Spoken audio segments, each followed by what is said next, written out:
আসসালামু আলাইকুম এভরিওয়ান। আজকে নিয়ে এলাম দুধ সেমাই রেসিপি।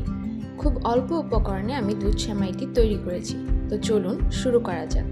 প্রথমেই চুলায় একটা প্যান বসিয়ে তাতে কিছুটা তেল দিয়ে দিলাম। আপনারা চাইলে ঘিও দিতে পারেন। এরপর তাতে দিয়ে দিলাম সেমাই।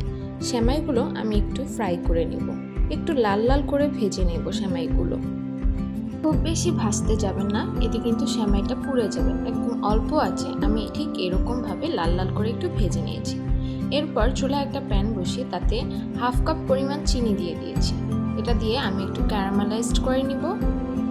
চিনিটা যখন সম্পূর্ণ গলে যাবে, অর্থাৎ এরকম একটা কালার চলে আসবে, তখন আমি এতে দিয়ে দিচ্ছি দুধ।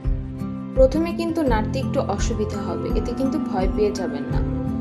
ঠিক আস্তে আস্তে অল্প আছে যদি আপনারা নাড়তে থাকেন, এই ক্যারামেলাইজটা কিন্তু দুধের সাথে একদম মিশে যাবে। এভাবে আমি দুধটাকে একটু জাল করে নেব। এরপর আমি একটু ভালো স্মেলের জন্য এখানে দিয়ে দিয়েছি 2টা এলাচ, মাঝখান থেকে একটু ফাটিয়ে নিয়েছি। এরপর ভেজে রাখা সেমাইগুলো দিয়ে দিলাম, দিয়ে একটু ভালোভাবে নেড়ে চেড়ে নিচ্ছি।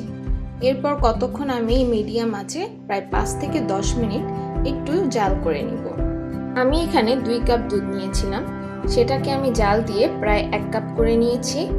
একটু ঘন করে জাল দিয়ে নেবেন, তাহলে দেখবেন সেমাইটা খেতে কিন্তু দারুণ মজা লাগবে। তো আমার সেমাইটা একদম রেডি হয়ে গেছে। অল্প উপকরণে আর খুবই অল্প সময়ে সেমাই রেসিপি কিন্তু তৈরি হয়ে গেছে। আপনারাও চাইলে আমার রেসিপি ফলো করে সেম টু সেম বানাতে পারেন। আমি আপনাদেরকে একটু সেমাইটা তুলে দেখাচ্ছি, এটার কনসিস্টেন্সিটা একটু দেখিয়ে দিচ্ছি। দেখতেই পাচ্ছেন কতটা ঘন হয়ে গেছে। আশা করি আপনাদের সবারই আমার এই সেমাই রেসিপি ভালো লেগেছে।